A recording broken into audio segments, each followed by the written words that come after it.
Champions ট্রফির আগেই উন্মাদনা শুরু হয়ে গেছে। ওয়ানডে ফরম্যাটের মর্যাদাপূর্ণ এই আসর সামনে রেখে একে একে স্কোয়াড ঘোষণা করছে দলগুলি। সে তালিকায় নতুন করে যোগ হয়েছে অস্ট্রেলিয়া, দক্ষিণ আফ্রিকা ও আফগানিস্তানের নাম।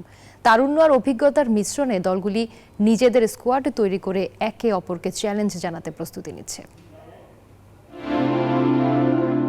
বাঁচতে শুরু করেছে আইসিসির চ্যাম্পিয়ন্স ট্রফির দামামা। ধীরে ধীরে স্কোয়াড ঘোষণা করছে দলগুলি। ইংল্যান্ড ও বাংলাদেশের পর চমক দেখানো স্কোয়াড ঘোষণা করেছে দক্ষিণ আফ্রিকা, অস্ট্রেলিয়া ও আফগানিস্তান। তারুণ্য আর অভিজ্ঞতার মিশ্রণে ভারসাম্যপূর্ণ এক স্কোয়াড ঘোষণা দিয়েছে অস্ট্রেলিয়া। অধিনায়ক প্যাট কামিন্স ও জশ হ্যাজেলউড চোটে থাকলেও তাদেরকে নিয়েই ফেব্রুয়ারিতে পাকিস্তানের মাঠে আইসিসি চ্যাম্পিয়ন্স ট্রফি খেলতে যাবে শক্তিশালী অস্ট্রেলিয়া। তাদের সঙ্গে দলে আরও আছেন Alex Carey, Nathan Ellis, Aaron Hardie, Travis Head, Josh Inglis, Marnus Labuschagne, Mitchell Marsh, Glenn Maxwell, Matt Short, Steven Smith, Mitchell Starc, Marcus Stoinis ও অ্যাডাম জাম্পা।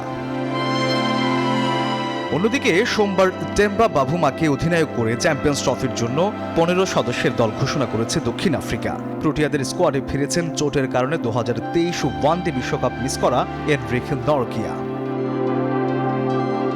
এছাড়াও দলে আছেন Marco Jansen, Henry Klaasen, Keshav Maharaj, Aiden Markram, David Miller, Wiaan Mulder, Lungi Ngidi, Anrich Nortje, Kagiso Rabada, Ryan Rickelton, Tabraiz Shamsi, Tristan Stubbs, Rassie van der Dussen. Hashmatullah শহীদকে অধিনায়ক করে শক্তিশালী দল ঘোষণা করেছে প্রথমবারের মতো চ্যাম্পিয়ন্স ট্রফি খেলতে যাওয়া আফগানিস্তান।